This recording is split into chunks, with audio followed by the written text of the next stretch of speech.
కృష్ణా జలాల పరిరక్షణ కోసం బీఆర్ఎస్ పార్టీ ఆధ్వర్యంలో రేపు నిర్వహించే చేలో నల్గొండ బహిరంగ సభకు భారీ ఏర్పాట్లు చేశారు.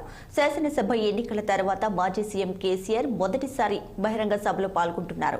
కేసీఆర్ పాల్గొనే బహిరంగ సభకు రైతులు భారీగా తరలి రావాలంటూ గులాబీ పార్టీ రాష్ట్ర నాయకులు గుత్తా అమిత్ రెడ్డి పిలుపునిచ్చారు. కృష్ణా జలాల పరిరక్షణ కోసం తమ పార్టీ చిత్తశుద్ధితో పోరాటం చేస్తుందంటున్న గుత్తా అమిత్ రెడ్డితో మా నల్గొండ ప్రతినిధి పరమేష్ ఫేస్ టు ఫేస్. చలో నల్గొండ పేరుతోటి బీఆర్ఎస్ పార్టీ అయితే నల్గొండలో భారీ బహిరంగ సభ అయితే నిర్వహిస్తున్నారు. ఈ సభకు మాజీ సీఎం కేసీఆర్ అయితే హాజరవుతున్నారు. దీనికి సంబంధించిన ఏర్పాట్లను గుత్తా అమిత్ రెడ్డి గారు పరిశీలిస్తున్నారు. ఒకసారి అడిగి తెలుసుకుందాం. సభ ఏర్పాట్లు ఎట్లా ఉన్నాయి, రేపు ఎన్ని గంటలకు స్టార్ట్ అవుతుంది ఒకసారి చెప్పండి సార్. సభ ఏర్పాట్లు బ్రహ్మాండంగా జరుగుతున్నాయి. ఎందుకంటే 5 జిల్లాలకు సంబంధించిన ప్రజలు, రైతులు, అదేవిధంగా నాయకులు, మా పార్టీ కార్యకర్తలు కూడా పెద్ద సంఖ్యలో రేపు హాజరు కాబోతున్నారు. సుమారు 2 నుంచి 3 లక్షల మధ్య ప్రజానీకం ఈ మీటింగ్కి వస్తారని చెప్పి ఆశిస్తున్నాం. రేపు మధ్యాహ్నం 2:30 నుంచి 3 గంటల ప్రాంతంలో ఫిబ్రవరి 13వ రోజు ఈ సభ జరుగుతోంది.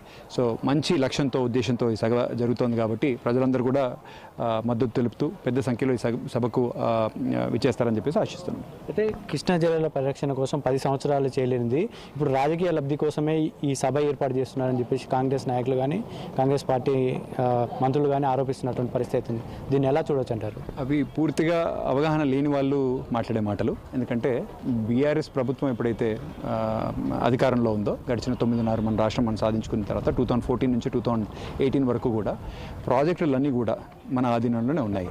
సో ఎక్కడెక్కడైతే నదీ జల హక్కుల గురించి కానీ, లేకపోతే డ్రింకింగ్ వాటర్ గురించి కానీ, విద్యుత్పత్తి అయితేనేమి ఎప్పుడైనా కూడా సరే మన హక్కులు మన ప్రభుత్వ ఆధీనంలోనే ఉన్నాయి. ఈ గడిచిన 2 మాసాలుగా కాంగ్రెస్ పార్టీ అధికారంలోకి వచ్చిన తర్వాత ఏదైతే ఈ మధ్యకాలంలో మీరు గడిచిన జనవరిలో జరిగిన 16th KRMB మీటింగ్లో, అదేవిధంగా ఫిబ్రవరి 1st రోజు జరిగిన 17th KRMB మీటింగ్లో కూడా ఆ మినిట్స్ ఆఫ్ మీటింగ్ మీరు చూసినట్టయితే మన ప్రాజెక్టులను కేంద్ర ప్రభుత్వానికి సంబంధించిన KRMBకి అప్పచెప్తూ కాంగ్రెస్ పార్టీ వాళ్ళ ప్రతినిధులు ఏవైతే ఒప్పుకున్నారో దానికి సంబంధించిన ఏదైతే ఈ ఫ్యాక్ట్స్ ఉన్నాయో వీటిని బేస్ చేసుకొని మేము ఆ పోరాటం చేస్తున్నాం తప్ప ప్రాజెక్టులు మన ఆధ్వర్యంలోనే, మన ఆధీనంలో ఉన్నప్పుడు పోరాటం చేయాల్సిన అవసరం కూడా లేదు కదా. అయితే మన హక్కులు, నదీ జలాల పునర్విభజన ఏదైతే జరగాలనో వాటి గురించి ఆల్రెడీ మేము సుప్రీంకోర్టు దాకా పోవడం జరిగింది. ట్రిబ్యునల్ని కూడా మల్టిపుల్ టైమ్స్ రిక్వెస్ట్ చేసినాం. ఈ నదీ జలాల పునర్విభజన జరగాలని చెప్పేసి కూడా మేము సెక్షన్ 3 కింద ప్రభుత్వానికి, కేంద్ర ప్రభుత్వాన్ని కూడా అప్లై చేసుకోవడం జరిగింది. సో మా తరఫు నుంచి ఏదైతే పోరాటం జరగాలో అది రెగ్యులర్గా జరుగుతూనే ఉంది. ప్రాజెక్టులు మన ఆధీనంలో ఉన్నప్పుడు న్యాచురల్ ప్రాజెక్ట్ దానికి అగేన్స్ మనం మాట్లాడవలసిన అవసరం కూడా లేదు. అయితే ఉమ్మడి నల్గొండ జిల్లాలో ఉన్నటువంటి ప్రాజెక్టులను అధికారంలోకి వచ్చిన తర్వాత 10.5 సంవత్సరాలలో గాలికి వదిలేసి ఇప్పుడున్నటువంటి పరిస్థితులలో మేము ఏదో చేస్తామని చెప్పేసి కేసీఆర్ చెప్తున్నారు.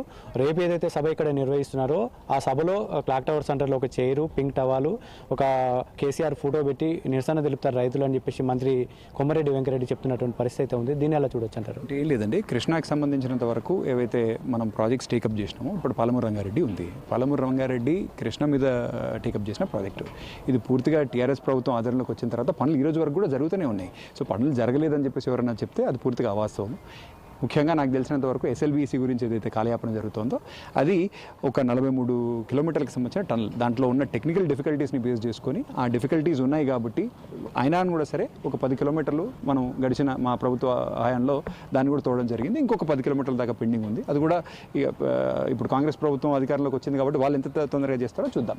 కానీ ప్రాజెక్టుల్లో పనులు జరగలేదని చెప్పి వారు కృష్ణాకి సంబంధించిన పరివాహక ప్రాంతం ఏదైతే ఉందో ఇక్కడ పూర్తిగా ప్రాజెక్టులు జరగలేదని చెప్పేసి ఏదైతే వాళ్ళు మాట్లాడుతున్నారో అది అవగాహన లేని మాటలు, పూర్తిగా రాజకీయ దురుద్దేశంతో మాట్లాడుతున్న మాటల కిందనే భావించాలి. అయితే రేపు సీఎం రేవంత్ రెడ్డి మేడిగడ్డ సందర్శనకు ఎమ్మెల్యేలు మొత్తం ఆహ్వానించడం జరిగింది.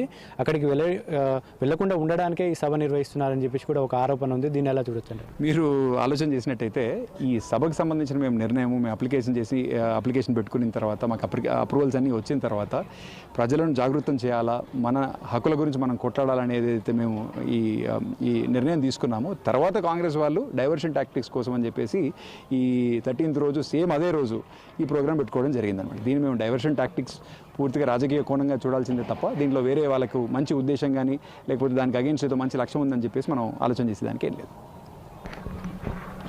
అయితే నాడు తెలంగాణ రాష్ట్రం కోసం పోరాటం చేశాము, ఇప్పుడు కృష్ణా జల సంరక్షణ కోసం పోరాటం చేస్తున్నామని, దీంట్లో రాజకీయ కోణాలు కానీ లేకుంటే వేరే ఉద్దేశాలు ఏం లేవు అని చెప్పేసి గుత్తా అమిత్ రెడ్డి గారు చెప్తున్నటువంటి పరిస్థితి అయితే ఉంది. రేపు కేసీఆర్ పాల్గొనే సభకు రైతులు కావచ్చు లేకుంటే కృష్ణా పరివాహక ప్రాంత ప్రజలు మొత్తం పాల్గొని పెద్ద సంఖ్యలో ప్రజలకైతే ఒక చైతన్యపరుస్తామని చెప్పేసి చెప్తున్నటువంటి పరిస్థితి అయితే ఉంది. ఇది ఇక్కడ ఉన్నటువంటి తాజా పరిస్థితి. కెమెరామెన్ శేఖర్తో పరమేష్, 6 టీవీ.